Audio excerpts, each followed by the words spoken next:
are back. Welcome to another edition of the Sportsport. And we are back. We got the full crew in the house. That is what it's all about. The Yankees, out of any team in the league, are the best equipped to handle a blow like this. I think there is a higher power at play here. He's due law of averages. That dude is the ultimate scrub. It's trash. Yeah. Every person you have in there is fucking trash. Next game, you're going to see a big performance. You can see it in the end of the game, and I'm just totally stoked and excited for this.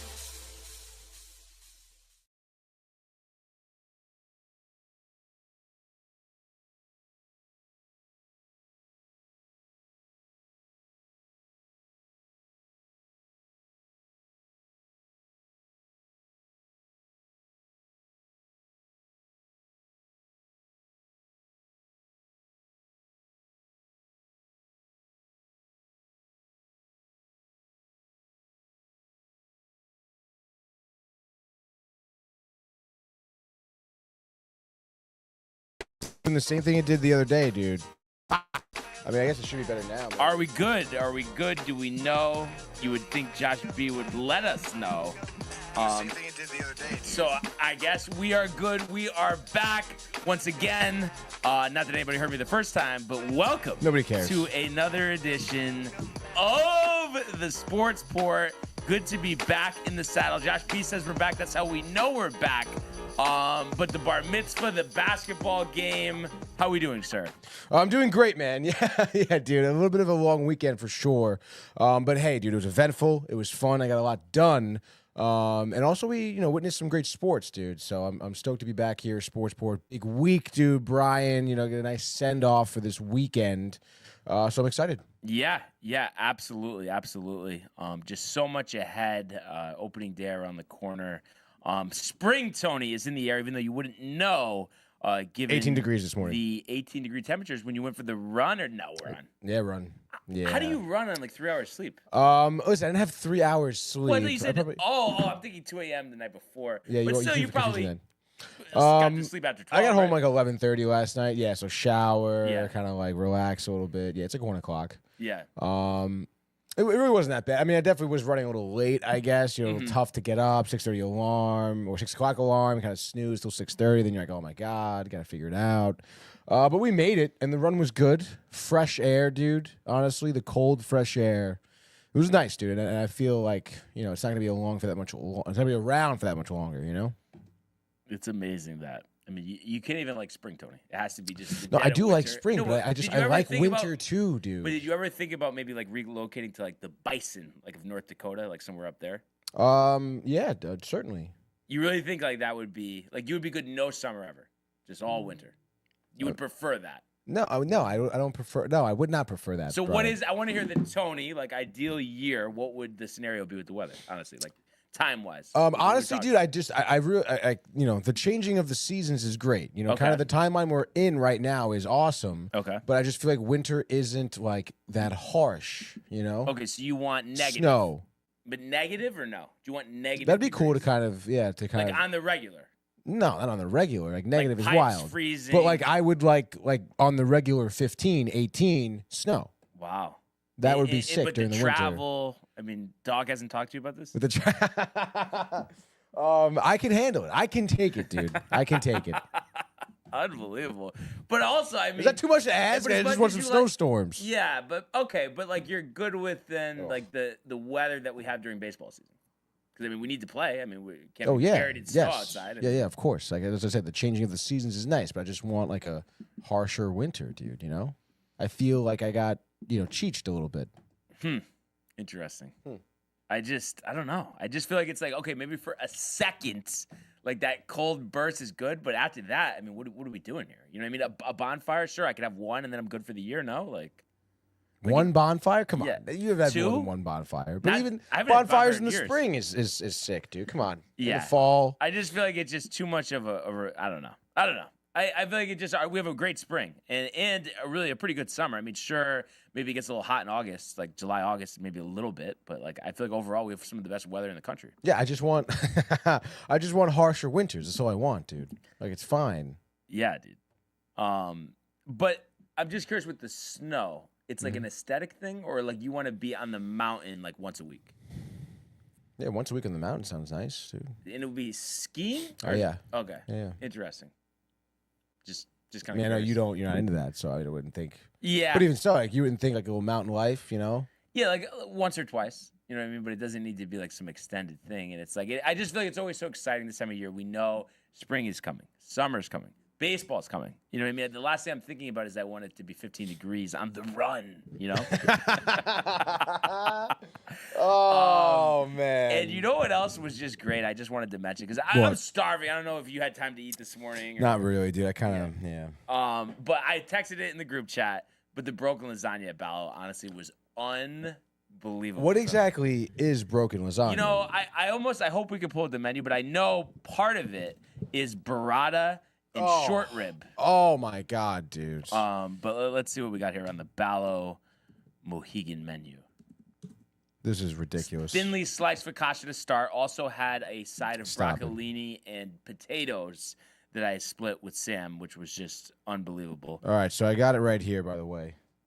Okay. Pasta, the broken lasagna is braised short rib and pork, sausage, fennel, red wine, tomato, So it's and ricotta. Ricotta cheese, yeah.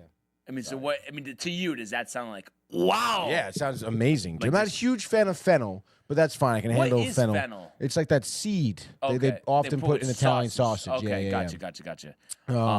So again, like, I mean, that just sounds ridiculous, dude.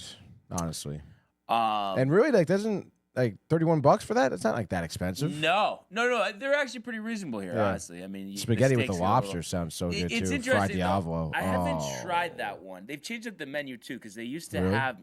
Geez, what was it? I forgot the name. Oh, the Campanelli used to be like this vodka sauce with ground up sausage, like pasta. Obviously, it just was so fire.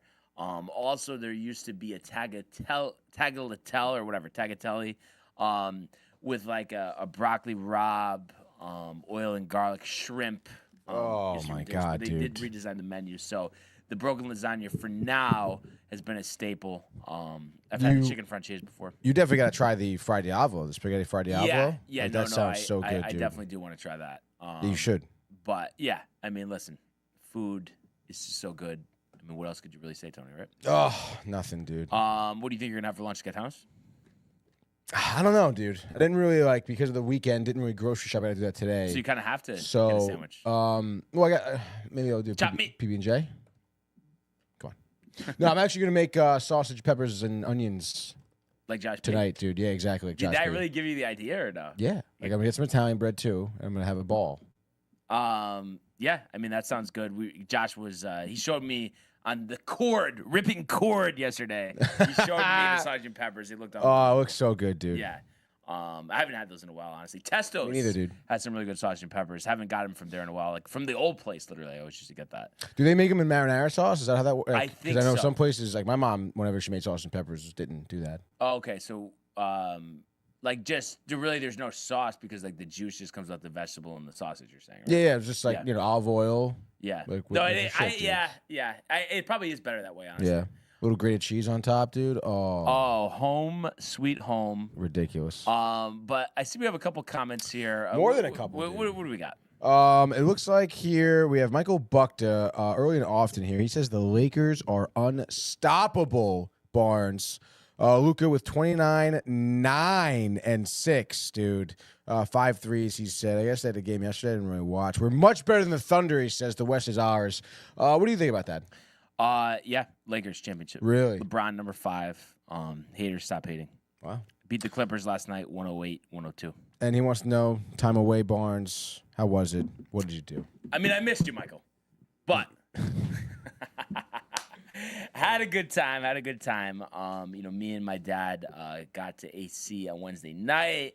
Had the Carmines, the chicken parm, the penny vodka, the Italian cheesecake for dessert. That was ridiculous. Full day of conferences on Thursday. One thing that I actually forgot to mention, I'm surprised I didn't mention this in the group chat, but so there was a reception after at the pool, which we played some cornhole, had a couple pops, but the food just looked spotty. We didn't even try it. So we're like, oh, we'll just go to the steakhouse. This place called McCormick and Schmidt's. Yeah, dude. And we had eaten there before, and it was fine. So we go, just each get a steak. I got a lobster bisque, which actually came out, relatively quick.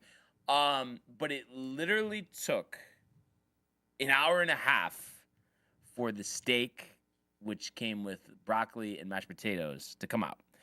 And we almost bailed out. Yeah, everyone in the restaurant was tight. I left him a 1-star review. Couldn't help it. Oh, the review, and the food wasn't bad, but it's just one of those things, Tony, where I don't want to hear about staff, busy, rare day, any of the, stuff you want to tell me.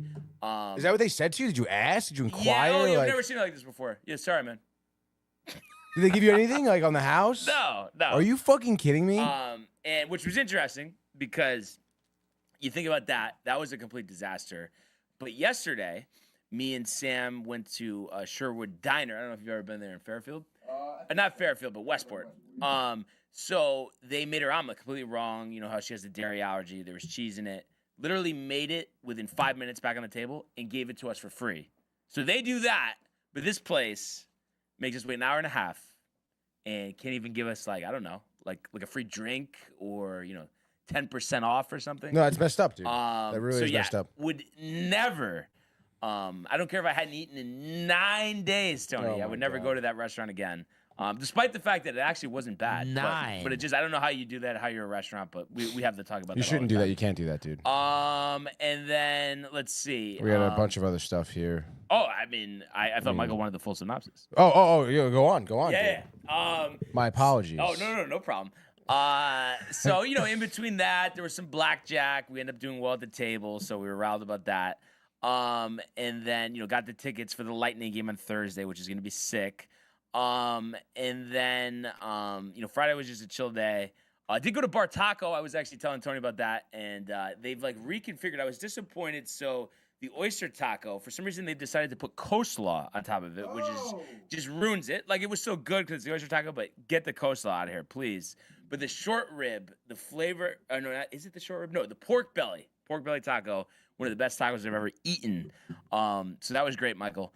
And then Saturday, went up to Mohegan with Sam, massages, so that was good. And then went out to Ballo, the broken lasagna, unbelievable. And yeah, then just another relaxing day yesterday, kind of reset. Here we are for a couple of days before we're off to spring training, Michael. You can picking up the win. You can. So I would say all is well, other than, I'm sure we'll talk about it, but the heel, shoulder, what's the deal there? You're not anticipating anything good. But yeah, other than that, things are outstanding, Michael. Thanks for asking. And then let's see. And here we go. Michael Buckta hyped about the Huskies being back to their winning ways, dude. Tarris Reed turning into Wilt in college. Wow. Any thoughts there, dude? Yeah, that's a little much. Plus, Michael, it was great to get the win. You had to win. But if anybody knows the monogamy of the Providence College Friars, it's me and Tony. Gotta beat Marquette. That's it, Michael. Don't want to hear it. Do you think they're back? UConn, you think they're back? Beat Marquette, and then you'll be back. Ooh. What about Tarris Reed? Do you think he's going to be Tarris Reed is Wilt? good, but Wilt, Michael, geez. You had to put that on him? And he's so hyped to watch the Lakers in the playoffs and the Huskies in March Madness. Great time to be a basketball fan, if you ask him, dude. I have to say, Michael, though, I don't know. I'm curious what Michael's going to say. And he's going to say both are winning, blah, blah, blah, blah, I'm sure. But what he thinks, who he has more confidence in. But if I had to say, I would say I have more confidence in the Lakers. LeBron's playing like he's 25 right now. And then Luka, still getting more comfortable. But it seems like, he's kind of coming into his own as well. I think that's going to be a dangerous out in the playoffs. Yeah, no, I agree with that, dude. Then Josh B, I'm sure he agrees as well. He says, "What's up, fam?" What's up, Josh B? And yes, he says, the inspiration, dude, the fire emojis. I'm pumped to see how everything's going to turn out, dude. And then, the Italian bread here from Connecticut is going to be pretty interesting. I don't know if I should go to A&S, pick up a loaf. Do I just get the Stop and Shop, wow, dude? No. Go to A&S. That's seeded bread. Wow. I would get 9 loaves, Tony. Honestly, I would. I really would. But I mean, I guess I could, but then you're just kind of going out of the way. We'll see, dude. We'll see, dude.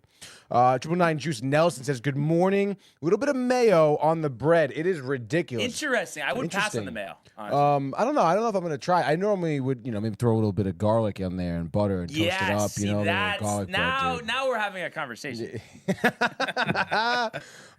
Josh B goes to the Lavodi's Italian Market. Oh, I thought that was a disease when you first said it, to be honest. That's pretty funny, dude, because speaking of a disease, I went to high school with their son, dude. Why the disease? No, he was just, a little annoying high school kid. Oh, well, you made it seem like it was like some sad story, Tony. Oh, no. For him, it's a great story. Range Rover in high school, rich family, the Italian Market, dude. Yeah. He's having a good time, though. My mother says, "Good morning, fellas." Michael Buckta says, "We're beating Marquette Barnes. I'm not worried about getting a center this offseason. Not an emergency thing. Nico is the GOAT. So beyond glad we traded AD away. It was just time." No, I mean, dude. yeah, Michael. I mean, it was the pot of gold that fell into the lap. I mean, that's really what it is. AD's great, but we know the injury problems. So we'll see how it works out for the Lakers. But right now, it's working out quite well. And you know who else is working out quite well for it would be Joe Highsmith. Tony. Yeah, dude. Has the tournament of his life. First PGA Tour win at the Cognizant Classic in his 34th start. Played the tournament 65, 72, 64, 64. Good for a 265. And he finishes at 19 under. 2 shots clear of Jacob Bridgman and JJ Spawn. So, and really, judging from the way things looked on Thursday, we thought this would have been Jake Knapp's tournament, shooting 12 under 59 on Thursday. But he has a triple bogey on number 11. Crazy. To put him out of commission here. Shoots plus 172 and finishes 4 strokes back. So obviously still would have been 1 shot back of Highsmith, but I mean, it just changes the whole mental complexity.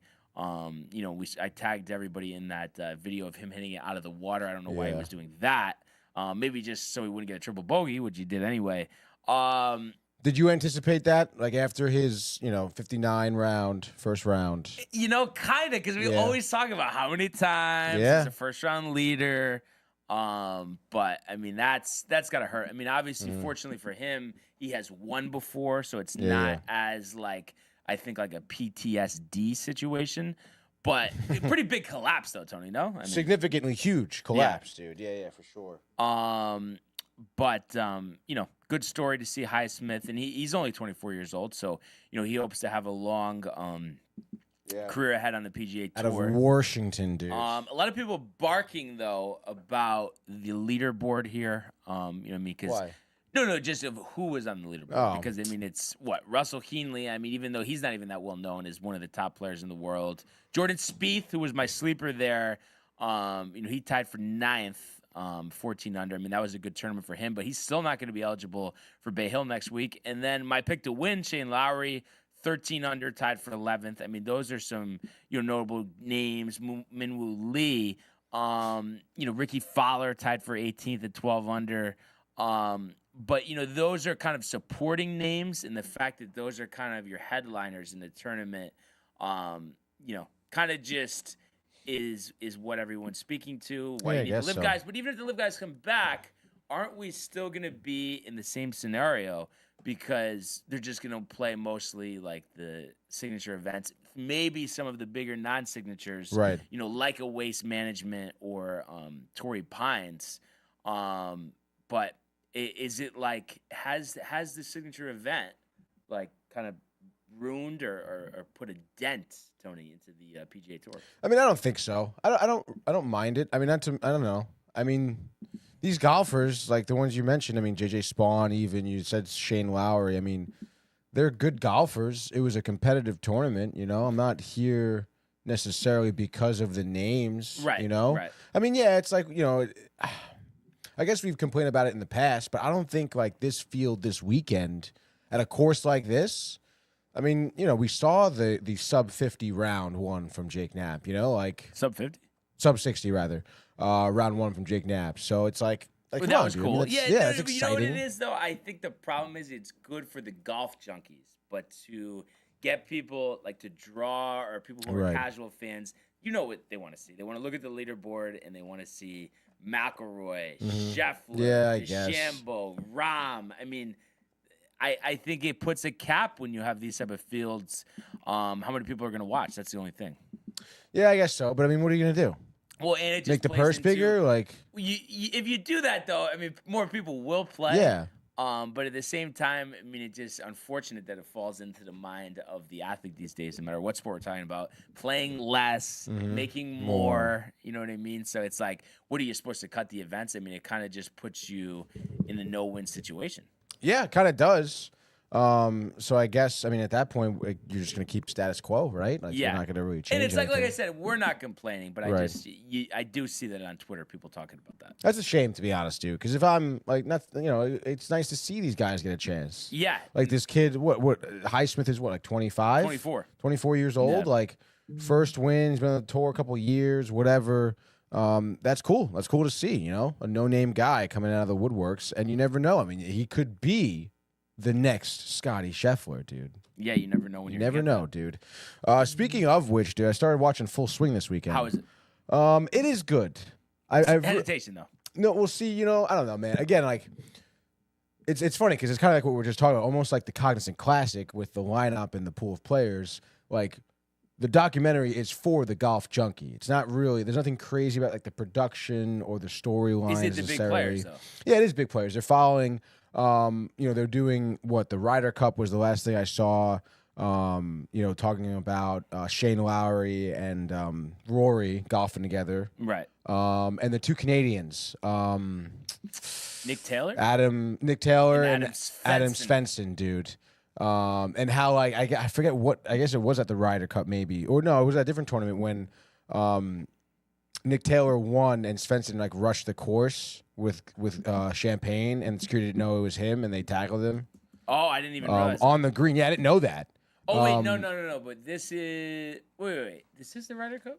No, this was before the Ryder Cup, I believe. President's Cup? Yeah, it must have been. Okay, and the U.S. won the President's Cup. Wait. No. This is the Ryder Cup is what I'm talking about. But Svensson was on the... Because isn't the Ryder Cup just the U.S.? Oh, sorry. No, my bad. My apologies. Zurich. Zurich. The Zurich Classic, dude. The Okay, duos. Yes. That's what it okay, was, okay, dude. Okay.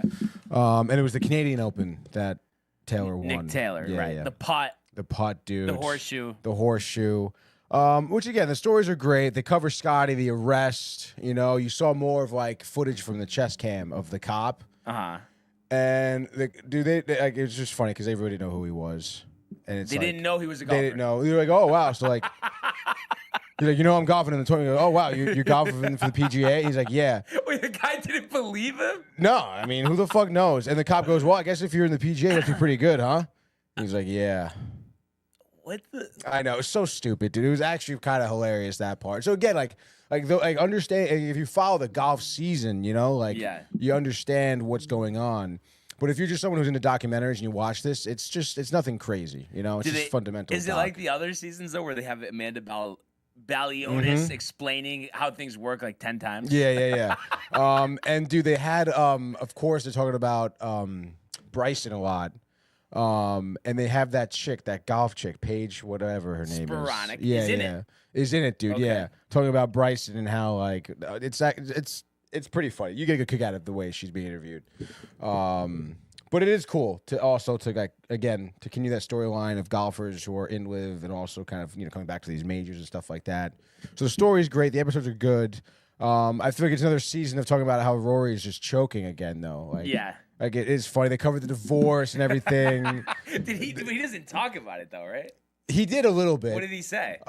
He said how much of a tough time it was. Oh, okay. I didn't get to the point where they're back together, or maybe they're just not going to mention it. Oh, okay. Because they're talking about how like tough it is, personal life, Right. protect Golf. the kids, protect exactly, dude. But you'd enjoy it. But it is I think I'm like 4 episodes in, so Yeah, no, I mean, It's good. I'll definitely check it out at some point It's for all right. sure. But yeah, so I mean, that was really it at the Cognizant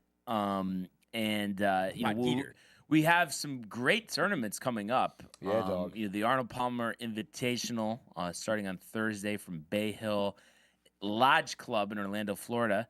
And then we have the Players Championship next week, which is great. Obviously from Sawgrass 17, all of that. Maybe Tiger plays, maybe he doesn't. But that would be pretty cool if he did. So yeah, a lot to look forward to. You think you will? Probably not, but Too busy with the golf league? Yeah, and I think he's just very tentative. He really wants to make sure he's good to go when he plays in tournaments because he doesn't want to have some huge setback because those always take a long time for him. Oh, yeah, dude. So, we'll talk about that on Wednesday. But let's go now to the world of Major League Baseball. It's deep to left. It's 700. Albert Pujols. Yeah, what a play! Stop it, Tony. Yep. And Alonso cracks one of the Mets win the ball game. Out of sight. And it works at 100 miles an hour. 14 strikeout.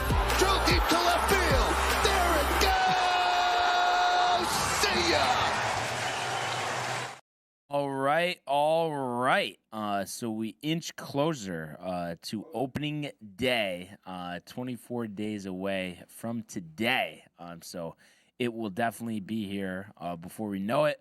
Play ball. Before we get to the results over the weekend, and I had teased this in the open. We got the news that Luis Gil, shoulder tightness, bullpen. And I think, Boone with the nondescript, remarks of, probably going to cost him some time, but, you're just not telling us any information. And, I think that came out on Friday, if I'm not mistaken. And here we are, it's Monday. And we still don't have any information on that, but it's just, I was talking about this with Josh last night, and it's just like, anytime you have a pitcher who, sets a career high in innings, and then there's some type of injury early in the season, it usually doesn't bode well. So you kind of have to wait with bated breath. But I mean, obviously, it seems like something that we didn't foresee coming is going to happen because you would imagine, just with the whole getting ready for the season. Is the fact that Marcus Stroman is gonna have to start in the rotation. I mean, obviously Will Warren's been pitching well. You have Carrasco, and Stroman did get lit up yesterday. But you would think that at the minimum he's gonna miss a couple starts, and obviously I'm sure, Tony, they're gonna handle him with kid gloves coming off of those innings last year, and they don't want this to be more of a problem down the line. Yeah, no, it is definitely tough, especially, I mean, I feel like coming into this year, into this season, I mean, Yankees rotation, I mean, it still is, I guess, but, I mean, I was anticipating it on being one of the better rotations, in the league. I still love that Max Fried deal. I thought that was a great pickup. You're kind of bouncing on Rodon to kind of, keep a level head here, and of course, Garrett Cole probably would be good, and I think, the injury to Gil does, I think, throw kind of a little bit of a wrench into things. I mean, I guess maybe if you need to help out, I mean, you have pitchers like maybe Weaver or I guess maybe Leiter, I don't know, who can go extra innings, as a starter sort of deal, openers and stuff like that. No. I mean, I think it's gonna be Stroman, and then Will Warren I think would be the backup option. I can't see Carrasco. No way, but dude. He is in the system, so those are the guys that you would think would be options. But Stroman got lit up yesterday. Yeah, I don't even know how well he's going to be doing, dude. But it is your fifth starter, and then you know about the off days in March and April, so you could get by where maybe if everything goes right, he's not going to really miss that many turns. But the specific quote here was he just felt tight and wasn't able to really let it go. Hopefully it's not something too serious, but it also feels like something that's going to cost us some time. And then they're alluding to that means that he's not going to be ready for opening day.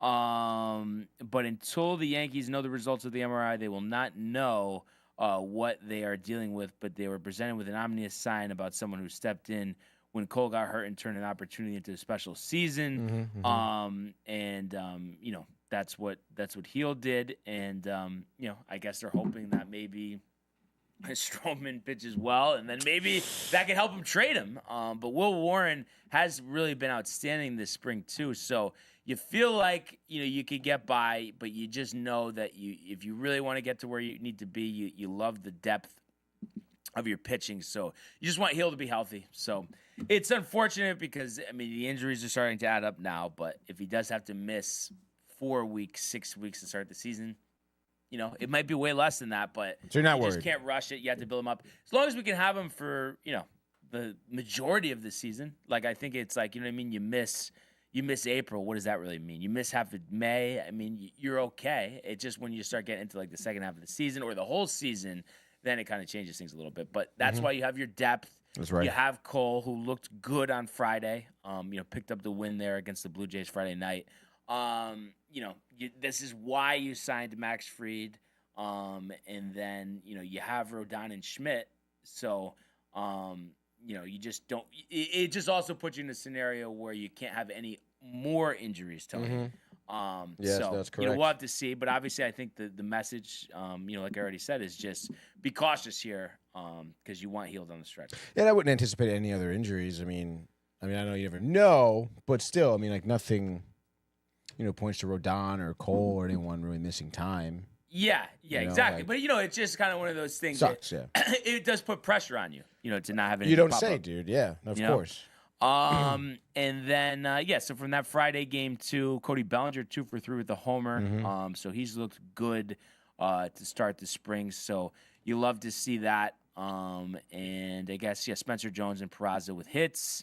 Austin Wells also hit his first home run of the spring as well. So you really hope for a strong second year out of Wells. I mean, he's a guy that you would love to say, you know, is going to catch 130 to 140 games and hit 20 to 25 home runs and be a consistent force in the Yankee lineup. So it's good to see him make his spring debut. We saw Aaron Judge make his spring debut on Saturday. He had an RBI single, so good to get him back. You know, that was a game that they won decisively 9-3. So you love to see, you know, Judge back on the field. And I'm hoping that of the 2 games that I'm there, that he'll play at least one of them. And I would imagine maybe the Friday night game would make sense. You know, but we'll have to see. But in that game, Jazz also with a hit. And actually that was 2 RBIs for Judge. And Ben Rice with a homer, and George Lombard Jr., one of their top prospects, I believe only 19 years old. He hit his first home run of the spring as well. And then you had a lesser-known player in Gabrielson hitting a grand slam for the Yankees. Not a guy that I am that familiar with, but, you know, always good, you know, just to get a bunch of runs on the board here. And this is Leonard Gabrielson from Belmont, not New York, but California. I didn't even know there was such a thing, Tony. Neither did I, dude. Over my head. So, yeah, you know, that was really, you know, the highlights of the weekend, because yesterday, unfortunately, was what you would call a dark day. I believe the final was 11-1. So, you know, that's going to happen in the spring sometimes.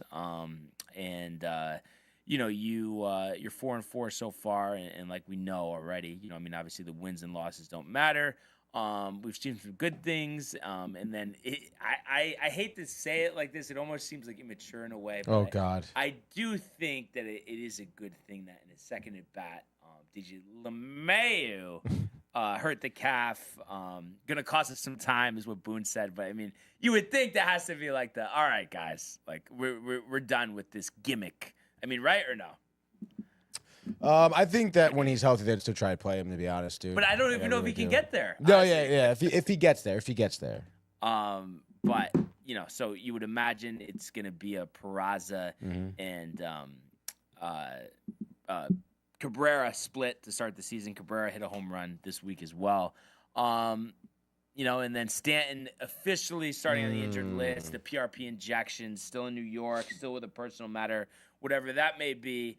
So there's some roster decisions to be made, and it seems like he's kind of cooled off since a hot start. I mean, obviously it's only been a couple of games, but that Dom Smith would be in the driver's seat to make the roster, especially with the LeMahieu injury. But it's just like we would love Spencer Jones to make it as well, but he's definitely struggled with some strikeouts up to this point. I mean, Everson Pereira actually has played well. He's a candidate to make the roster. So, some decisions to be made. We'll see what happens. And I know we are back in action today. I believe it's a day game. Okay, no. So this is going to be actually a 6:35 game. I'm actually out. I didn't know I could watch this later.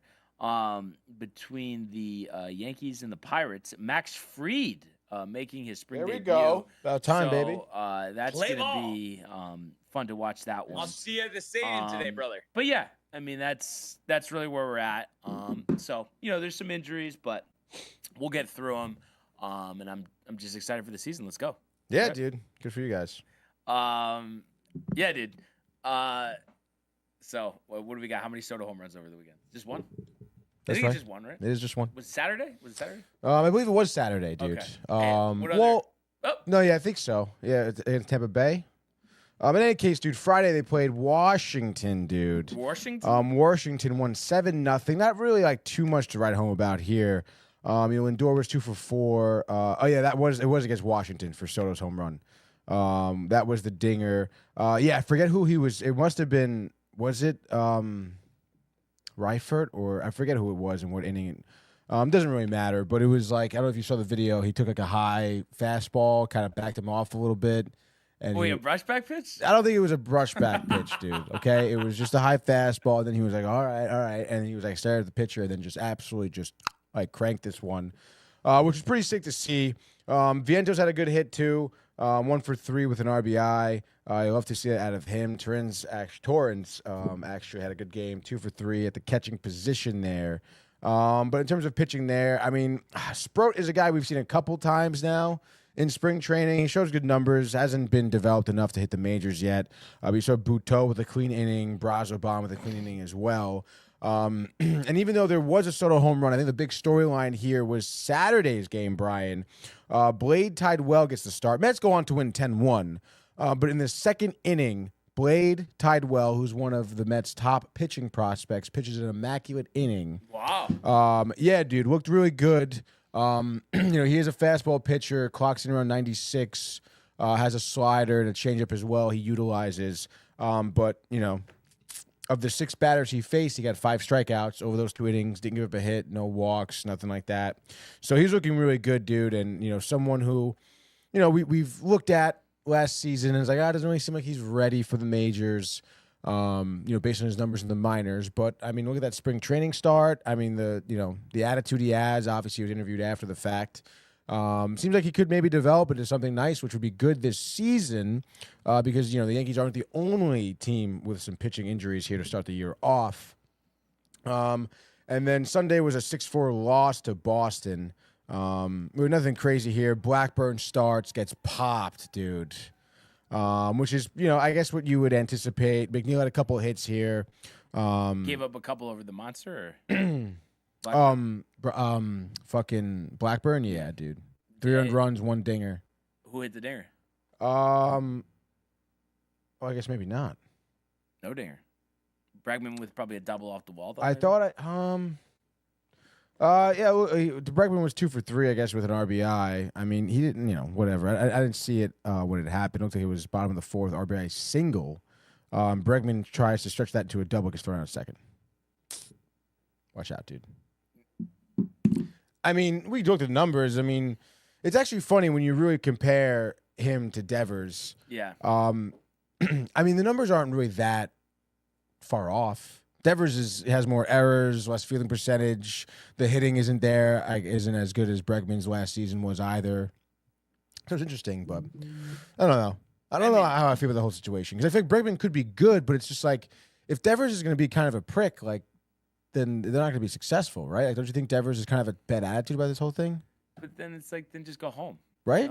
I mean, like, I'm not going to move. I'm not going to move. Like, why isn't it like, I'll do whatever it takes for us to win? Because he doesn't care. Because he doesn't care.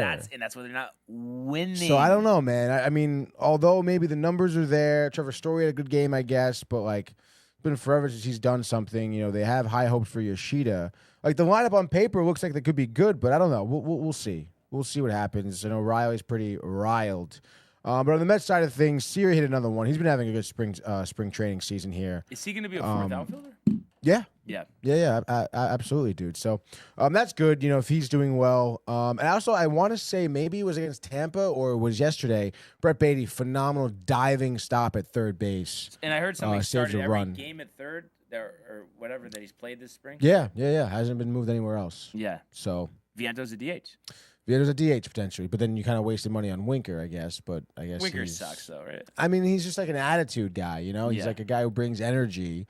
He had some big hits for us last year, and he's the guy that talks shit and rile the dugout there. But I mean, does he really have great numbers? I mean, I guess. Yeah, that's like the max, though. Yeah, that would be the max, and it's like you're kind of limiting yourself about infield replacements. Because McNeil can play outfield. It's kind of an overkill. It would be overkill. Yeah.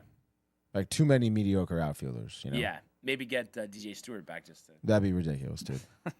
But I think we're on the diamond today. Same deal with the Yankees. I believe it's a 6:30 start. Who is it against? Not 100% sure. Could be the breaking news. Better be good, Brian.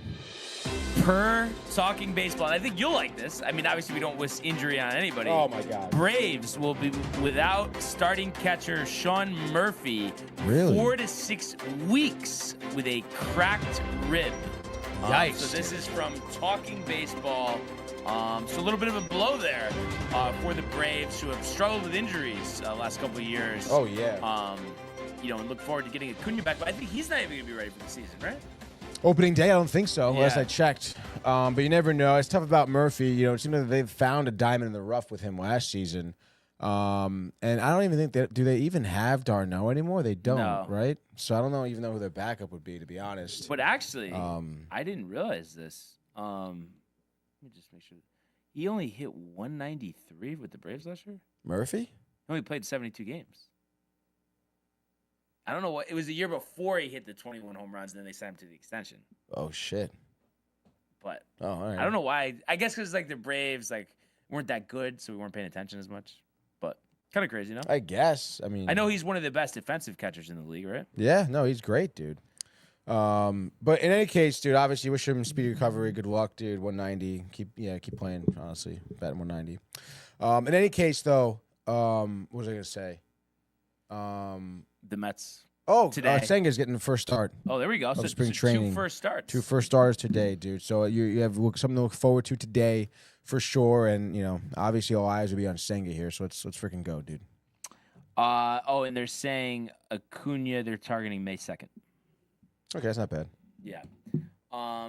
Anything of notice here, or anything that makes sense, Tony, from Matthew Ryan? Or is it kind of just gibberish? I mean, I guess if you want to talk about it, I mean, it is gibberish. So Devils. He says Mets suck, Tony. Yankees, World Series. Mets will be bums. He didn't say they were going to win. They said they're going to be the World Series. Mets will be bums. Haha. Just 1 home run for little bitch Soto. This is when Tony says, which is what are you talking about, dude? Like, honestly. I can tell you're tired because you didn't even think about that. Saying that he has 2. Like, just like a smart response. Well, he's saying that this weekend, though, he's saying. Oh, well. Right? Is that what he meant? I don't know. Honestly, I'm not really sure, right? I mean, who knows, really? Yeah. And he says, who cares about Boston? And the mess, LOL. I mean, Boston could be competitive. You don't want to underestimate them. You don't want an overlook spot, especially, Yankees at Fenway. Sometimes, they put out a good product over there. Wait, I don't understand. You're saying I wouldn't say you're not going to overlook the Red Sox. Like, I'm not going to sit here and say that they're an absolute mess. I mean, they're building towards something. Yeah. Like Bueller pitched well. So he's going to do that. Duran is good. Oh, Crochet. Has Crochet even pitched this spring? I haven't seen him. Yeah. And honestly, I mean, it wouldn't be like. You're still thinking about the Ballo. It just popped up here. But like, kind of, though. Dude, that. Broken lasagna. The lasagna sounds crazy. And, like, you didn't even, like, lasagna for everybody, dude. And the Caesar salad, like, get that, obviously. Maybe the meatballs. To start off, dude, Yeah. definitely get the meatballs. And I mean, I'm having burrata with the lasagna, but I might get the burrata anyway. The caprese salad also sounds really good. Interesting that they go spinach instead of broccoli with the rigatoni. You know? Rigatoni, truffle butter, balsamic demi. Oh wait, no, sorry, rigatoni, fennel sausage, the fennel, spinach. The fennel. Spinach is tough. Yeah, dude. why spinach? Right? I'd rather have broccoli. Yeah. Specialties, dude. Oh, pork chop, I bet is fucking nice. Scapolini, what's that? Scapolini. I'm not sure, to be honest. It says baby spinach, fingerlings, as I'm assuming potatoes, chicken sugo, lemon and fresh chili, and sage. I don't know. My mother would probably know. And the steaks, but watch out, dude. Don't go to McCormick and whatever. McCormick and Schmitz. What was I looking up, dude? Oh, Garrett Crochet. Yeah.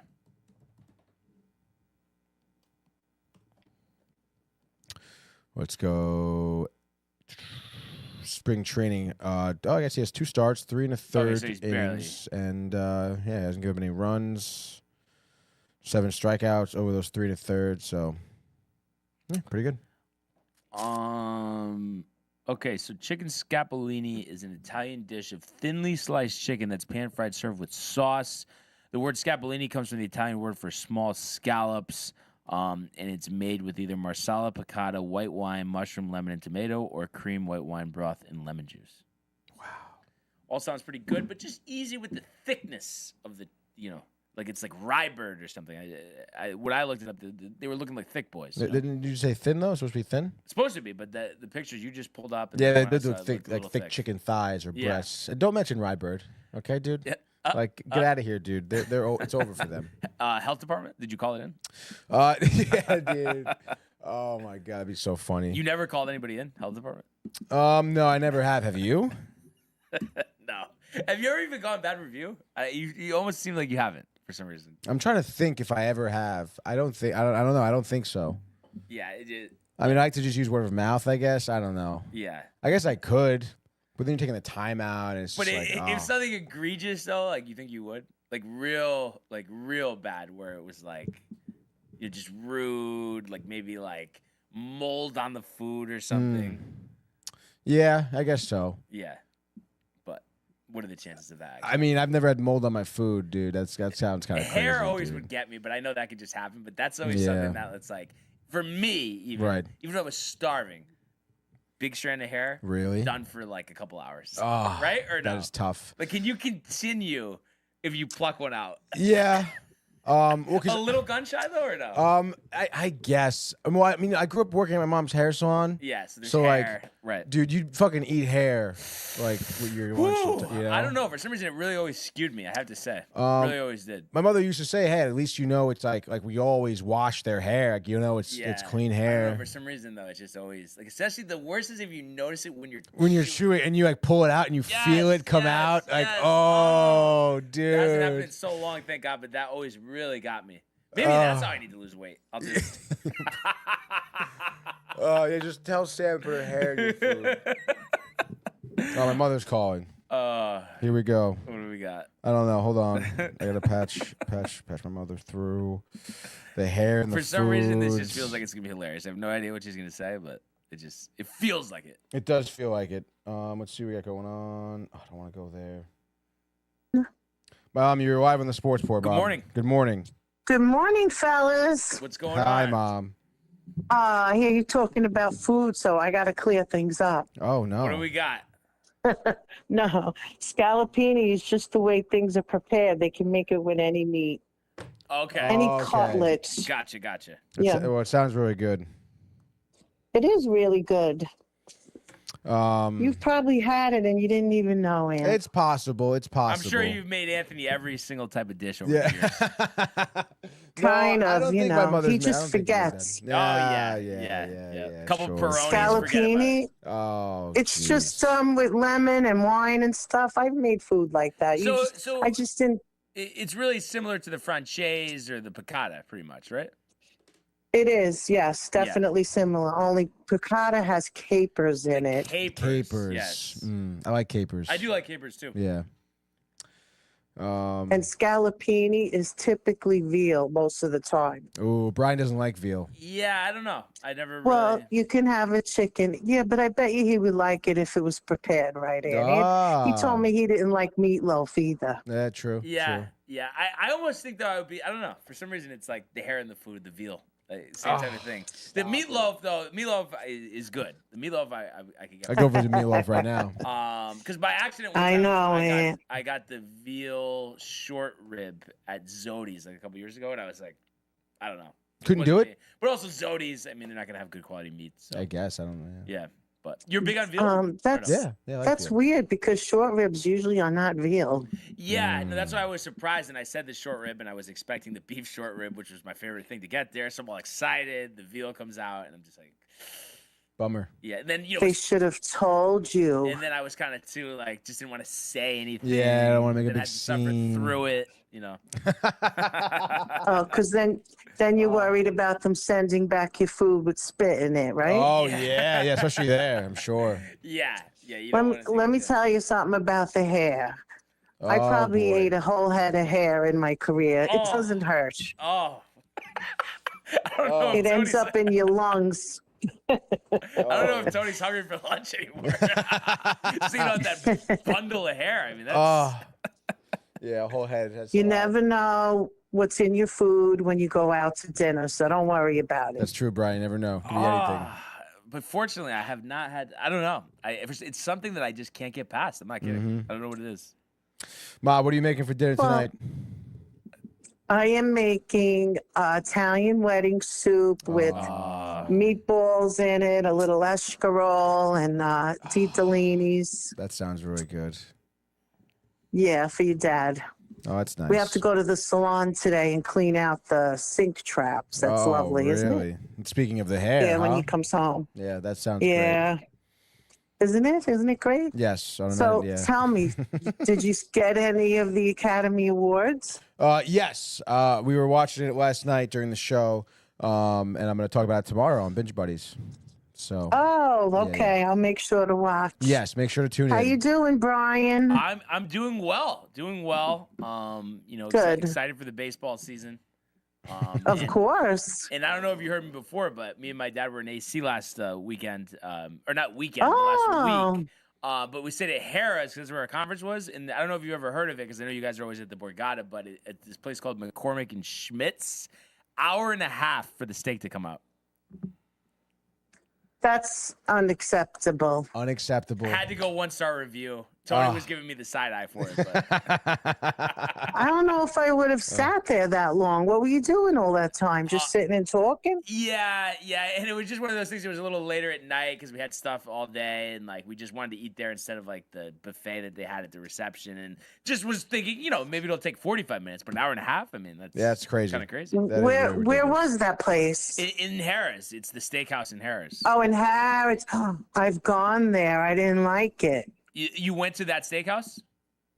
Yeah, I was there once. I never went back. Yeah, I mean, Harris in general, like it used to be kind of like really nice, but I just feel like it just kind of went downhill. You should have went to the new one in the Borgata. That one's terrific. It's called Prime. I saw that when I was like looking up places. Yeah, we'll have to try that next time. We went to Carmine's though on one of the nights. That was good as always, but Oh, that's good. In the in Tropicana. the Tropicana, Carmine's yeah. is so The good. vodka sauce, The chicken parm.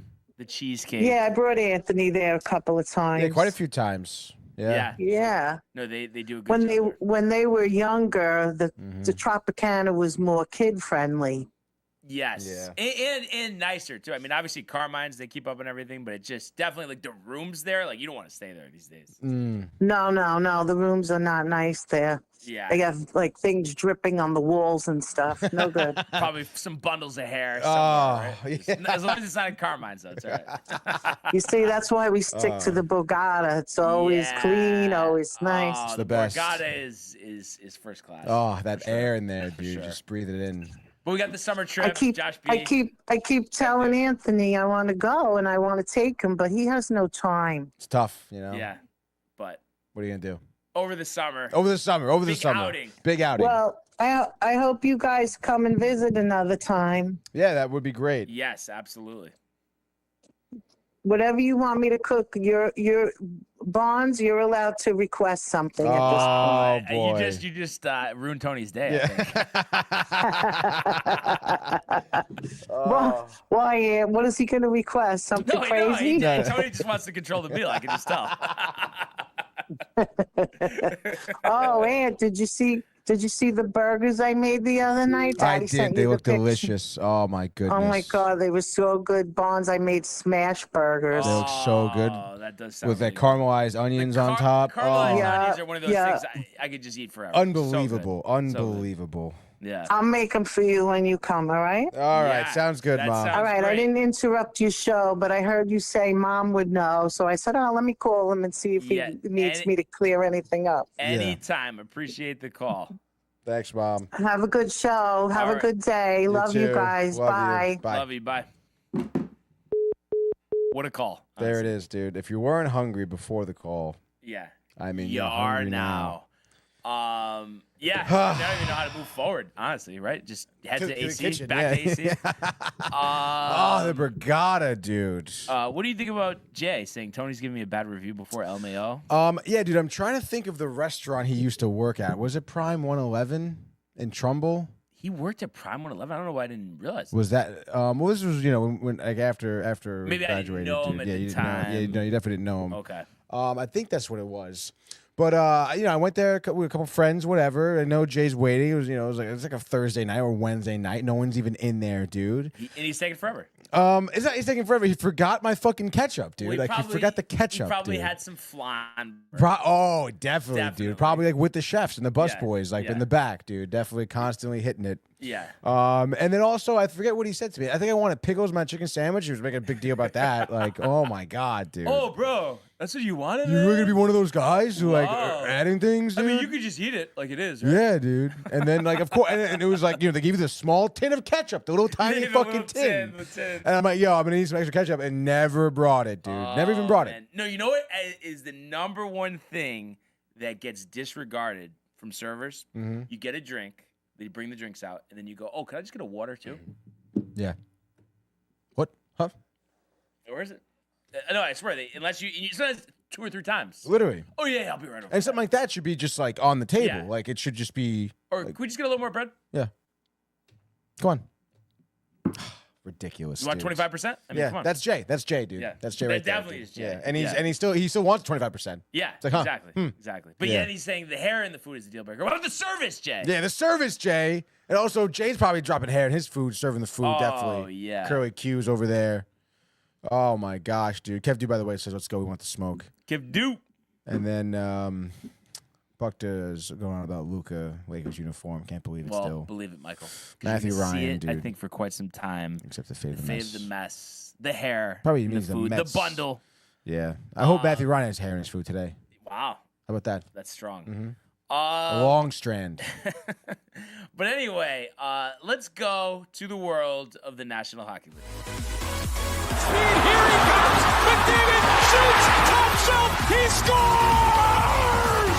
Captain with the overtime winner! That's the middle, great hit, Cameron. It's a world-class hit right here. Tomsky stepping, rink Wellington made the full split save. Are you kidding me? Turn, side of the net, between the legs, and they score! Filthy! David Pasternak, the silver trophy to the Golden Knights. Right, all right. Kind of what we've seen all season with the Rangers in terms of the weekend. I guess you could say a tale of 2 games, splitting the sixes. Yeah. A game right in grasp on Friday night. But unfortunately ends in a painful 3-2 loss to Toronto. And obviously, where the Rangers are outside looking in terms of the playoffs, you need to win every game, and you can't, when you're in position, you have to take advantage. Unfortunately, they were unable to do so. And this was back and forth. It was tight. I mean, you have to, feel good about like the defense and stuff. Only let Toronto get, 17 shots up while the Rangers fired 35 shots, but only scoring 2 goals. And, early on, though, the theme that we've seen, we did see Toronto strike first, and it was on a power play. Larson, but you're not even 2 minutes in. You're down 1-0. Fortunately, Mika all of a sudden has a pulse. Not enough of a pulse to trade him, but enough of a pulse to be productive. His 13th, 13 minutes in, tied it at 1. Second period, not even a minute in. Again, Tony. Nylander, 34th of the year, so 2-1 Toronto. You go on to the third. You do tie it up on a shorty with Cooley almost 4 minutes into the third, but unfortunately that lead doesn't even last for 3 minutes. Matthew Nice ends up being the game winner. You try to get some shots, empty net late. You don't. Tough loss, honestly, and you hope a loss like that doesn't be the difference in making or missing the playoffs. Yeah, dude. I mean, it is really tough. And I mean, I think the Rangers were like 0 for 3 on the power play, I think, too. I mean, you got to figure out ways to score. I don't care how good freaking, not Woll, but Stolarz was doing. Because he was making some great saves, and maybe Igor didn't look great. But I don't know, man. I mean, in a 3-2 game like this, in a 2-2 game in the third period, you got to figure out a way to score. 35 shots on, you had opportunities. You were obviously, facilitating those shots, so you got to figure out ways either if it is to make an extra pass or just make a better shot, which is kind of funny because I feel like it's rare we see the Rangers have, that amount of shots on goal and not have a high scoring game, Normally it's just they don't even want to take the shots. No, usually it would be pitter patter. Yeah, exactly. So I don't know, man. I mean, I guess it's nice to see. We can talk about yesterday as well, but I mean, this is a tough loss. I mean, you want to not only make the playoffs but be competitive in the playoffs. I mean, Toronto's going to be a team you would have to beat. They're going to be making the playoffs. I guess maybe silver lining. You're like, all right, against Toronto, you kept it to a 1-goal game. You guys were looking good. You just want more participation from other players. It would be nice to see, and again, we'll talk about yesterday's game, but it would be nice to see Panarin on the score sheet. Right. Like it would be nice to see more of your higher paid players, Vinny T, on the score sheet. Vinny T, where's he been? He hasn't really been around. Yeah. And I mean, I don't know, man. I'm not gonna really, I guess, knock him too much because you look at the stats and he gets shots on goal, he hits face-offs. He wins face-offs. He is an electric player, and he's the last guy on the ice. He's always like cheering people on, whatever. Seems like he's a great asset, but yes, you would like to see more goals, more assists on it. But I mean, that's everyone I feel like on the Rangers roster right now. So really tough loss. But I don't know. I mean, you're still got to be happy. I said it on Friday, dude. Like you're obviously hoping to sweep the weekend, but you're looking for the split. Because Toronto is a hot team right now. So I still think at the end of the day they played some good hockey, and again we'll get to Mika on yesterday too. But I mean, I think he's showing some signs of life this weekend. Yeah, I mean, way more life than he has all season long. Yeah. But before we had puck drop yesterday, we had a trade. Yes, that's right, dude. Almost the Rangers trading Ryan Lindgren, Jimmy Vesey, and the rights for Hank Kempf in exchange for Calvin DeHaan, Husso Parssinen, and then conditional second and fourth round picks in the upcoming draft. What were your thoughts on that one? Tight. No, I guess. You're relying on Parson is really what this trade is. Younger player, right? Younger player. I wouldn't say highly touted, but they're expecting him to develop. I want to say, he's a forward. I'm not sure much about his background, to be honest. But I mean, that's what the talk of the town is. That seventh round pick, Nashville, 2019. But where's he from? He's from Finland. He's from Finland. Finnish. Yeah. I don't know, dude. I mean, and the picks are good too. Calvin DeHaan, I think he had a point yesterday in his Ranger debut. He's a Grizzled vet. Seen him play for the Islanders, amongst other teams. That's really what I remember him from. Which, again, adds some depth to the defensive line, but, isn't a part of your future. And it's like, yes, you have Parson and you could develop. You have some draft picks you could use, certainly, and they're conditional.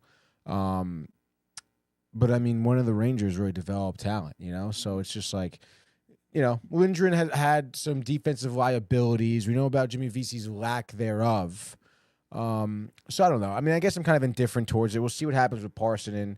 But I mean, not for nothing, Ryan Lindgren was one of those guys who's a gritty defenseman, blocking shots, like doesn't back down sort of deal.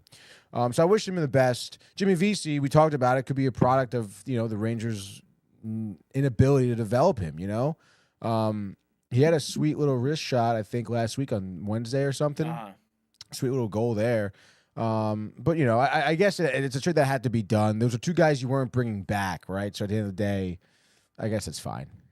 In the picks, I don't know what the conditions are, but it's nice to pick those up. And it is nice. You hope that Parsonen, ends up being something.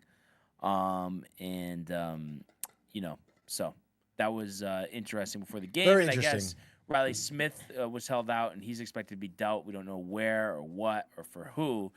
People talking Rangers potentially. Wait, what? Oh, sorry. No, I was thinking of Ryan O'Reilly, not Riley Smith. Have you heard anything about Riley Smith? No, negative. I'm hearing more about yes. Yeah. Ryan O'Reilly on the Predators. Yes. Okay, gotcha. What do you think about that? I mean, again, it's just like it depends on what you're giving up, I suppose. But he is another veteran player. Oh, he didn't play last night. Oh, he did play. Never mind. He had 3 shots. So it's like, I mean, he's good. But he's old. I think he won with St. Louis, maybe. I don't know if he was on the Blues that year. So let's see, that was 2019, right? Yeah. He did. Yeah. So has that under his belt, that experience. But again, it's not someone who's going to be your future, I guess, a couple of years if you do trade for him. It's interesting. I mean, as the deadline approaches, which I think is the 7th or the 12th or something. I feel like it's the 7th. I feel like it's the 7th as well. People always talk about Kreider possibly being on the trading block. I don't know. I don't know how I feel about that, to be honest. I don't know. It's interesting. I mean, I don't know what to believe, to be honest, because you look on Twitter, people talk about Kreider's always a cancer in the locker room. It always has been. Really? He's not even that good. But it's like, what the fuck do these people know? Wait, who said this? No, just random people on Twitter, Oh, okay. like just commenting about, But not like Vince. No, not like Mercogliano or Walker. Or Molly. Did you DM her to check or no? No? No, dude, I haven't DM'd her. I'm not gonna reach out to her. You didn't want to slide into the DMs? I'm sure she has plenty of creeps in the DMs, dude. She doesn't need another one. All right, dude. All right. No, but one thing I'm just gonna say before, yes, nice win yesterday, great shutout. Woohoo! But it does seem like all these trades we're either trading for younger players that Crazy woohoo! are we're hoping like a lightning in the bottle, or older players. And there's no you know what I mean, like building blocks. I guess JT kind of, and he has produced, and he did score again yesterday. It's ridiculous how good he is. It doesn't seem like this is. I mean, I guess it seem more spare partish though, other than JT. I mean, that was a big acquisition, but other than that, everything else just feels like spare parts. No. Yeah, no, it does. And I mean, but that's the position that the Rangers are in. They're kind of in like this tiptoey position where they right now. Drury's probably thinking, let me get pieces in here so we make the fucking playoffs and can be competitive. He's not. I don't think right now he's thinking bigger picture. He's thinking this season still because they have a chance to make the playoffs. Right. Which is why you bring in someone like JT, which why you would bring in someone like Ryan O'Reilly, which why you bring in someone like Calvin DeHaan.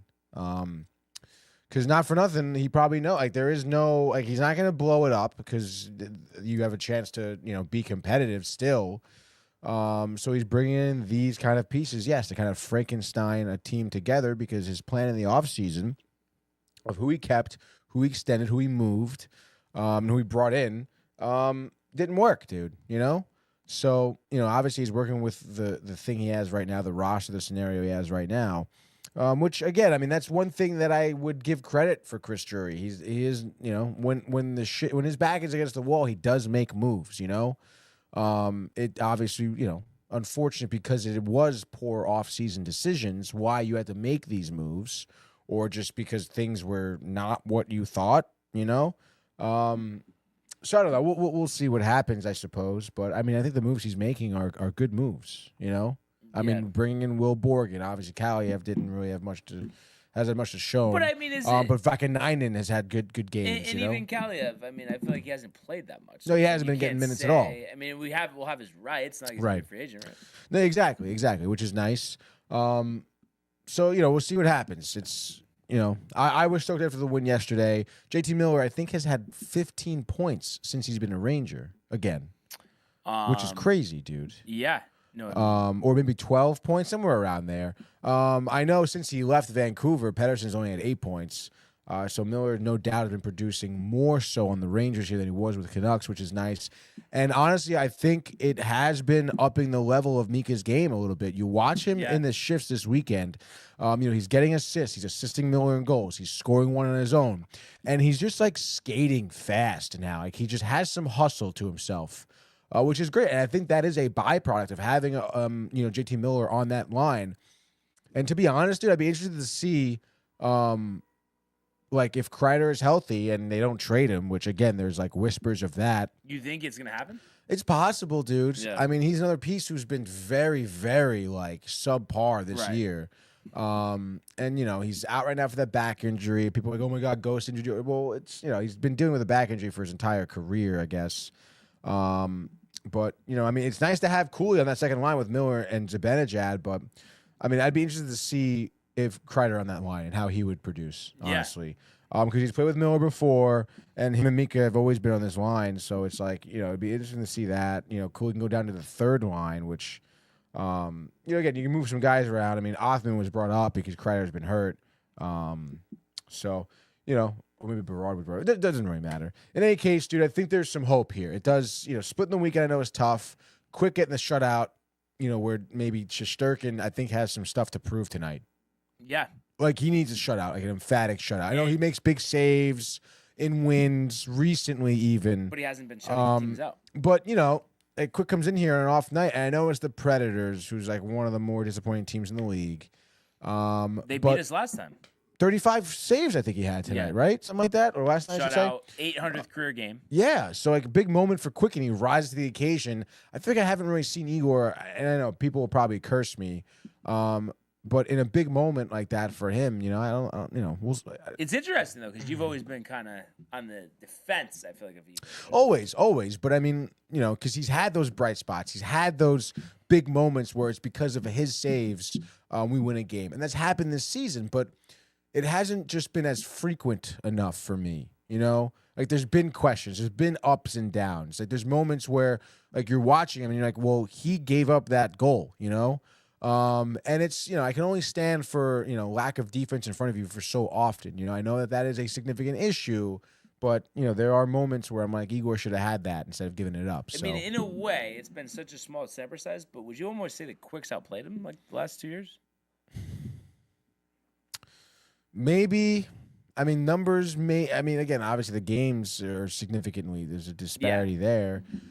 Maybe you can say, yes, in big moments, Quick has risen to this occasion, People wrote him off. Like, certainly LA did. Many people thought, like, okay, he's going to, live out 1 year as a Ranger because he's from Greenwich. He's always wanted to be a Ranger, have a cute little story to a great end of a great career. But instead, he reinvented himself, and he came in big. Like, Igor gets hurt, and he gets a tough stretch of games, shutouts, 500th win, right? 800th game. Yeah. Like he's having significant accolades. 400th win. Yeah. Significant accolades are being achieved right now. He's having some really good games. So, yeah, I guess you could argue that Quick has outshined Igor. Well, how about that? The fact that you got numbers in front of you? Yeah. What do you got? So this year, I don't know why. Hold on, let me just verify this before I look like I don't know what I'm talking about. Mm-hmm. But obviously, Igor has played twice as many games. Quick is. Okay. So in twice as many games, they have the same amount of shutouts. So is that an indictment, Tony? Yeah, a little bit. And then goals against Quick 292 to 294. Save percentage Quick 903 to 904. So those numbers are marginal. close. But I just think it's the shutout is what you think of really good goaltending. You think of Connor Hellebuyck leading the league in shutouts, and it just seems like Igor doesn't get that many. And I don't think he has any playoff shutouts either. I don't know. I don't know if those are rare, but not necessarily. Yeah. But yeah, that again, like to go like where Quick rise to the occasion, has emphatic victories. That would be it, dude. So, and then also Tommy was saying you heard a little bit of a murmur, and I don't know if you heard this, but that maybe the Canucks were interested in quick. I was just saying, like, if he's under contract for another year, like, why the hell would we trade him? And what are you going to get, a 5th, 6th, 7th round pick? I mean, I wouldn't do that. Like if it was a 3rd, I guess I would do it. And not to mention, like, the amount of, like, he's had big moments for the team. Like, he deserves to be on the team. But like I said, I mean, if it was a higher draft pick, sure, but why would they do that? They wouldn't do that. Yeah. There's no way, dude. So I just thought that was kind of surprising. So yeah, it's a big game for Igor tonight. And then also just from last night, 4-0 shutout. Panarin had his 24th in the first. Yeah, that was mentioned great. JT on the power play. It's 12 points in 10 games for JT. No shutouts in the playoffs, by the way. Yeah, I had a feeling about that. So that was his 15th. Also, Panarin up there with the 37th assist. Mika with 30. Keandre Miller also scored his 5th goal of the year. And JT Miller and Zibanejad on that one. So Mika with 2 points last night. And then Brett Berard, who hasn't played that much this year, his 4th. No. And it feels like he deserves more of an opportunity. So consistent scoring throughout the game, and just what a performance by Quick once again. Congratulations to him. I mean, 800 NHL games. Nothing to shrug off. I mean, that's a big accomplishment. Absolutely. And yeah, I mean, tonight's even bigger. And Igor, typically, right, the numbers, I think, split-wise, are not great against the Islanders, right? Not mistaken? I think you are correct, dude. I just remember talking had about up, that dude. going into the Stadium Series last year. Yeah. Let's see, dude. Stats. Oh, I don't want to do that.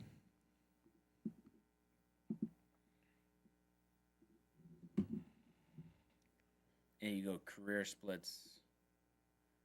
Sometimes you have to go to Hockey Reference. Yeah, I guess I do. I thought ESPN was good for the splits, dude. I have it, though. You got it on ESPN? On Hockey Hockey Reference. Just got to go by. Let's see if this actually. But then it's the Wi-Fi. All right, hold on. Let's see. All right, I got it. You got it? Yep. 7-8, 901 save percentage. 7-8-1, 16 games. 901, 290. 7-8. I mean, No shutouts. rivalry game, no shutouts. Right or no? That's He's right. really called the Prince and the Czar. No one really refers to him like that, dude. It's- I feel like, Tony, I swear, I feel like you've completely turned upside down with Igor, honestly. It's not that. It's just like You're tight. I'm just tight on the Rangers' position General. right now, dude. Yeah. Like their postseason is Yeah. in jeopardy, dude. Right, You know, I think. I mean, I need Igor to do a shutout tonight. Like that's what you need, dude. You have to. An have it. emphatic victory. Fuck the Islanders. They're out of the picture. They're not making the playoffs. All right, dude. This is a team you need to beat. Tough loss against Toronto. It stings. You took care of business against Predators. It should be 4-0 tonight against the Islanders. Islanders are a injured cub. Okay, Brian. 3 points behind you, so come on. Honestly, dude. Yeah. And you got Ottawa, I think, who has a tiebreaker. But it doesn't even matter because Detroit and Columbus are still in the wild card spot right now. I think Detroit, though, 3-game losing streak right now. Pollock is a little tight. I haven't heard from him. I think they have 66 points, I think, in the standings. Yeah. So that looks like the team to beat right now to try and knock out of the playoffs because I think the Columbus Blue Jackets are on the opposite end of that. I think they've won 3 in a row. 68 Stadium points. Series game this Saturday. I don't know if you took a look at there. I saw the Gaudreau. Yes. Which was great. 95,000 people attended the second Wow, highest the attended Horseshoe. NHL event, dude, at the Horseshoe. Ratings? Did they go ratings or no? I haven't checked ratings. Didn't know Probably. about ratings. I would think they did well. I don't know, man. 6 o'clock Saturday, Columbus, Detroit. Never know. I mean, I wouldn't think people around here are watching it. Yeah. And then also though Ottawa, we're tied with it. They're playing Washington tonight, so Gotta lose. we could get sole possession there, and we would move into a tie with Detroit. I don't know how the tie. You know what the tiebreakers are? No, I think it's regular season series. So No way. Do we remember what we did against Detroit this year? Negative. I don't think we've played them for a while. Right? Like not since last year. Really? Yeah. Wow. I think November. Oh, okay. So we won 4-0 back in Is that the only time we played them? November. No, we don't play them again this year, so I think that was the second game. Yeah, so we actually played them 3 times all October. last year, and we swept them. Yeah, So won twice. So I think we'll be in the playoffs with a win tonight. Let's look tiebreaker for wild card NHL.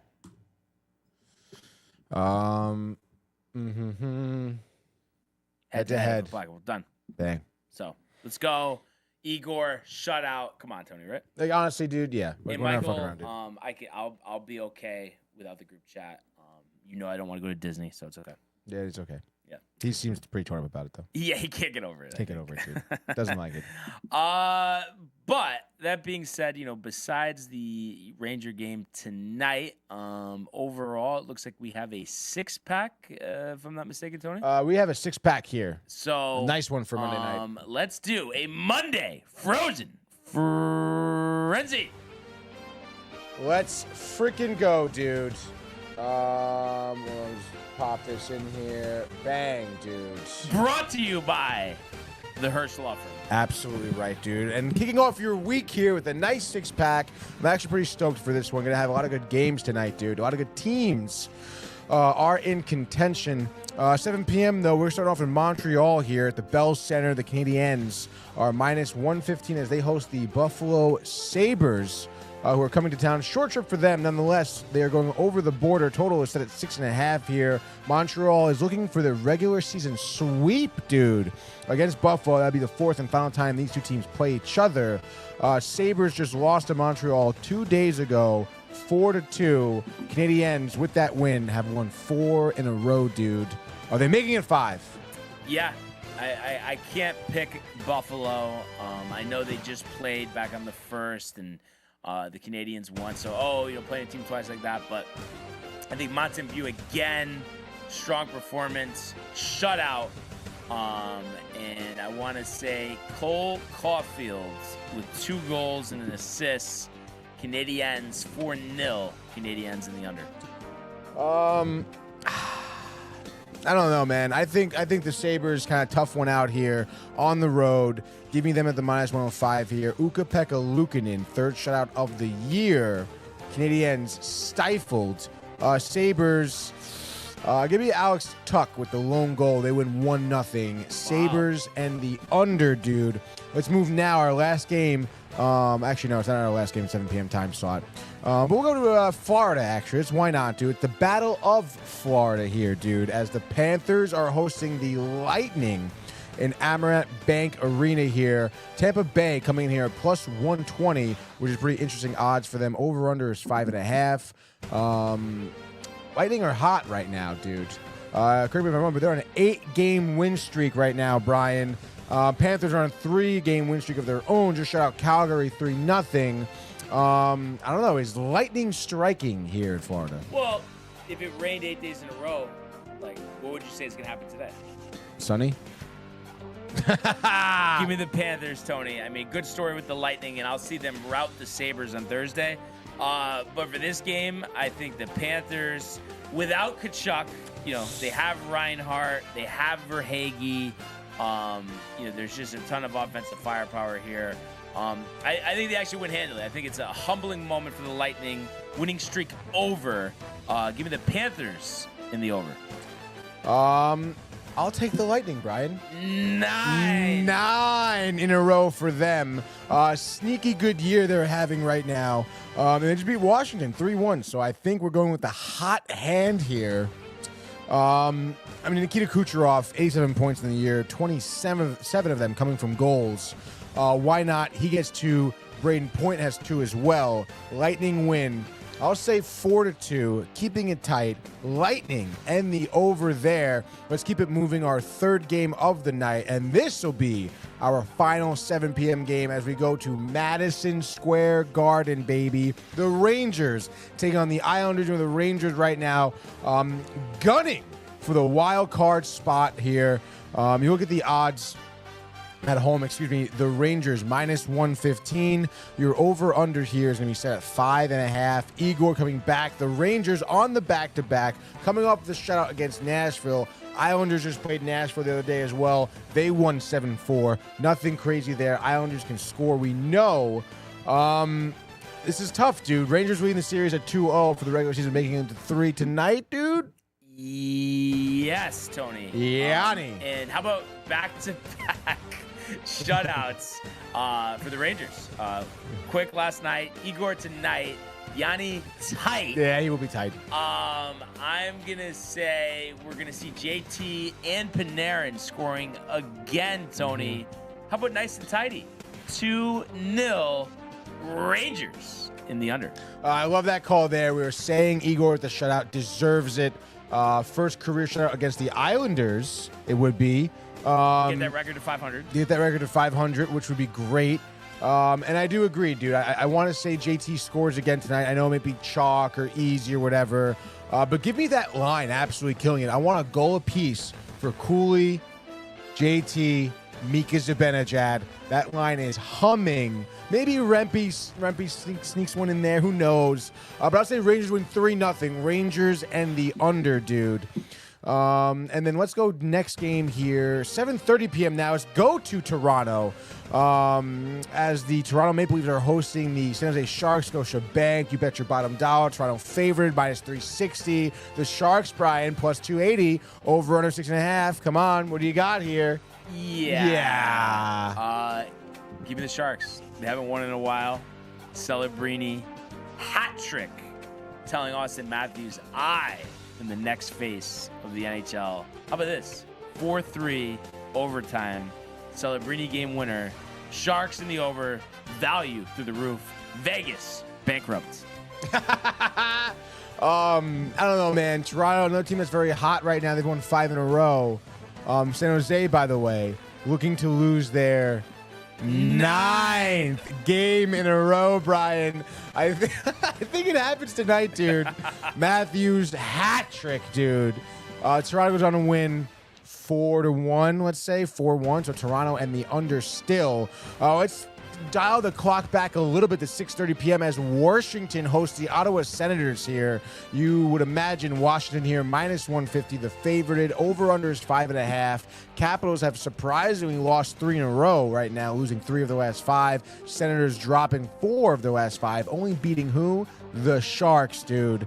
I know we need the loss as the Rangers fans, but what do you think's happening? Ovechkin, another hat trick. He doesn't want to wait till next year. He wants it this year, Tony. An absolute insane game. 6-5. Capitals, overtime, the over. And we're going to say Tom Wilson, the game winner. How about that? How about that, dude? I like the tenacity there with that call, Brian. I think Ovechkin does have a couple points here, but maybe not a hattie boom batty. I think Capitals chalk third period. Maybe they go 3 unanswered to make it, I don't know, 5-2. OV has 1 and 2 assists. Caps go on to win 5-2. That'll be Caps and the over, dude. Let's go now. A couple games left. Actually, only 1 game left. Late night Chicago. The Blackhawks over here at 18-35-7 are going to be hosting your LA Kings. LA, because of how good they've been this season, -250 on the money line. Over under is set at 5.5. LA coming off some tough losses, 3 in a row, that is. Lost to St. Louis, lost to Dallas, lost to Vancouver in overtime. They're losing games at the wrong time, dude, which is pretty tough. But in any case, I mean, I don't know. Chicago's been a dumpster fire. What do you think?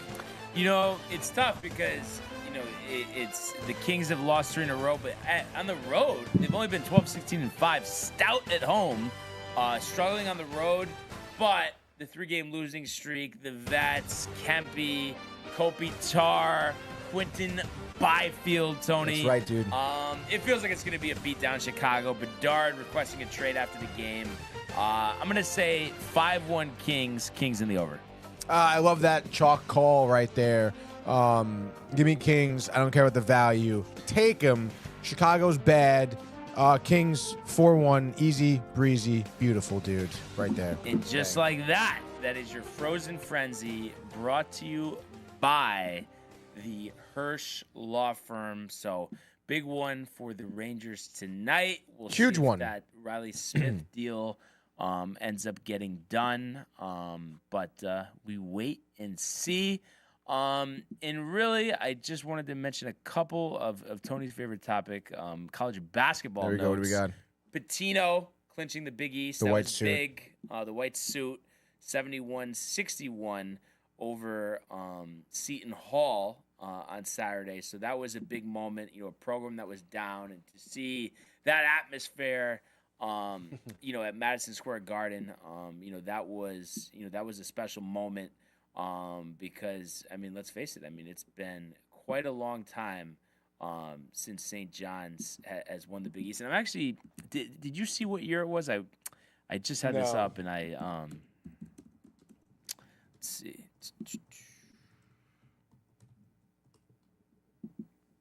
40 years. It was 40 years? No way. Really? This is one. St. John's just won their first outright Big East title in 40 years. Conference regular season champions. Bleacher Report.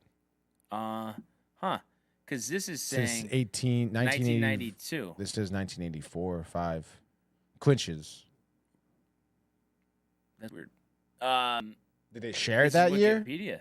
I don't know. This is 92. from the New York Post. It says they clinch it outright. Outright. So so maybe it was a tie. That's shared, what it is. yeah. Outright. But yeah.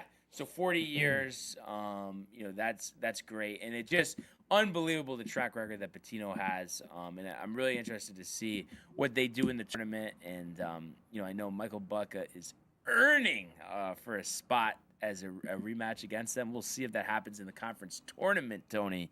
You think St. John's take it all the way in the tourney? No, but I think they'll make the Final Four. Okay. What about you? Champions. Blow out UConn. Champions. 30 points. Big East Ridiculous. tournament. Yeah, Early. crying. Fired. Over. Gone. Where's a wig from now on? Oh, man. But yeah, that was a good moment for them. And then, Michael Bucca had already mentioned it. And I actually didn't see the specific numbers because I didn't get a chance to actually sit down and watch the game. But Terrace Reed actually has been on a bender. It's still, the wilt, I think, was the analogy. Might be a little strong, but 24 points, 18 rebounds, 6 blocks. That's huge. That's great, dog.